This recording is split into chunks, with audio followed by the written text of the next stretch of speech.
Hola a todas y todos, el profe René los saluda. El tema a revisar es autonomía y heteronomía. Como te habrás dado cuenta, los problemas de los que se encarga la asignatura de filosofía práctica giran sobre los vértices de lo bueno o lo malo de los actos humanos.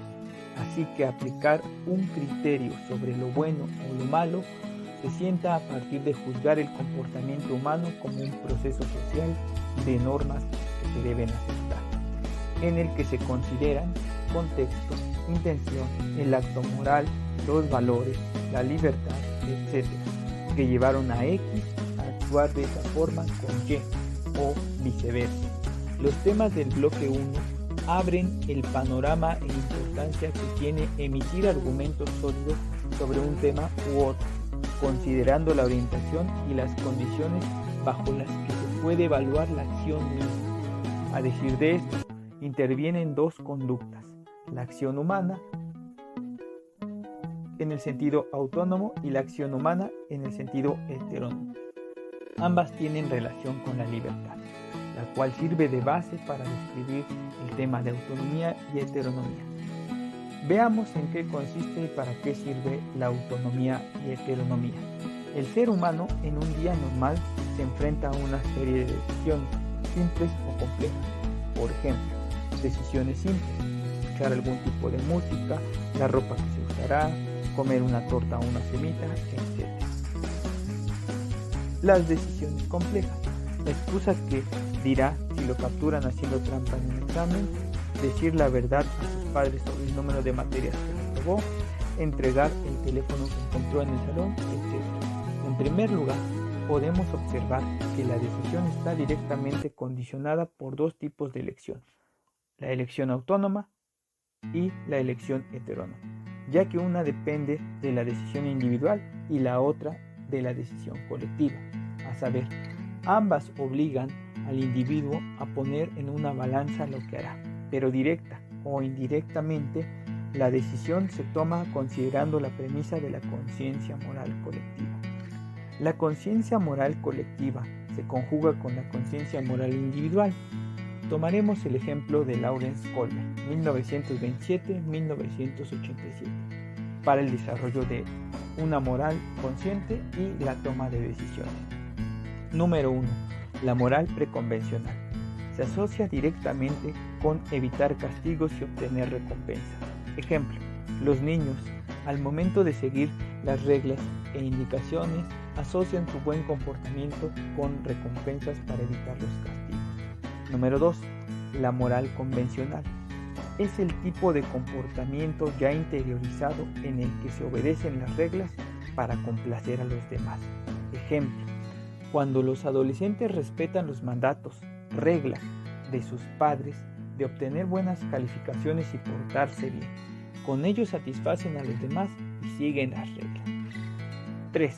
La moral posconvencional.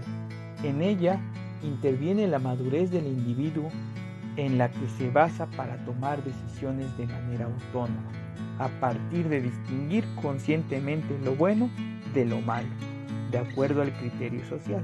Ejemplo: cumplir con las obligaciones legales si estoy separado de la madre de mi hijo, o pagar un salario justo a los operarios que trabajan en mi fábrica. Los tres tipos de moral nos ayudan al momento de tomar una decisión y nos obligan a actuar de un modo y no de otro. Por decirlo así, nos llevan a una calle sin salida. No obstante, la calle sin salida tiene dos opciones para ejecutar la decisión. La primera es autónoma y la segunda heterónoma. En el primer caso, autonomía, autos, sí mismo, y nomos, ley. Es la parte que el individuo se da las leyes a sí mismo sin estar al margen de la sociedad. En el segundo caso, heteronomía, heteros, otros, y nomos, ley. Es la condición y actitud para recibir las leyes de los otros, socialmente hablando. Ahora nos encontramos con una dificultad, pues el ser humano no es del todo autónomo. Entonces, ¿la heteronomía resta importancia a la autonomía? No, a pesar de que las leyes y las normas obliguen al ser humano a seguirlas, nos encontramos con que la autonomía es el resultado consciente al momento de tomar una decisión.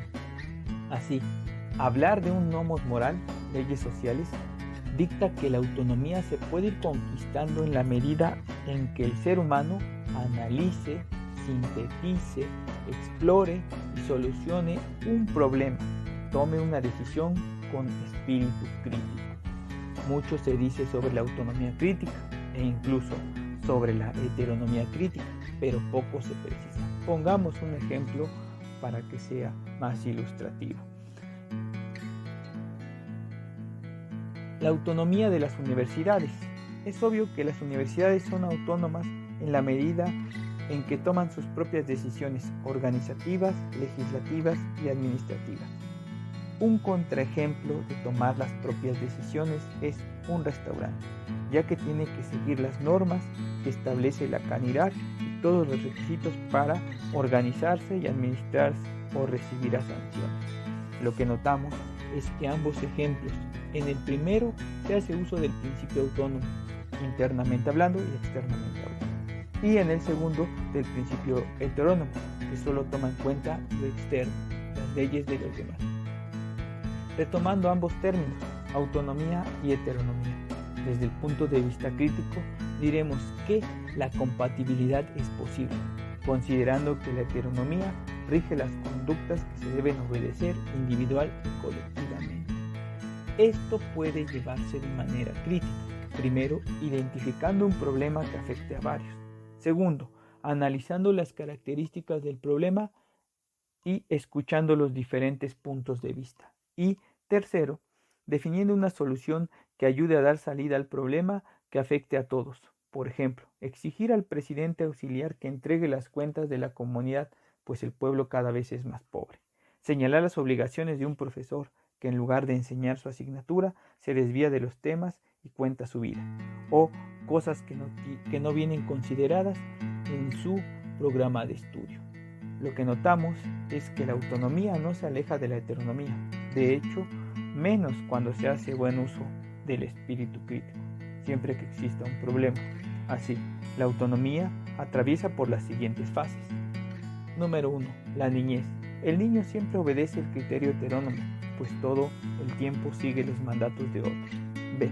La adolescencia es la etapa en la que los jóvenes se encuentran de cara a que son dueños de sus propias decisiones y constantemente ponen en tela de juicio a la autoridad, una especie de rebeldía. Y 3. La adultez, que es la fase en la que el individuo se concibe como ese ser social capaz de asumir una decisión que puede afectarlo o afectar a otros. En este caso, en lugar de que el individuo siga un espíritu crítico, cae en una especie de letargo social, considerando, número 1, la negación de la autoridad. El si yo estuviera ahí, lo haría mejor. Número 2, el convencimiento de los otros.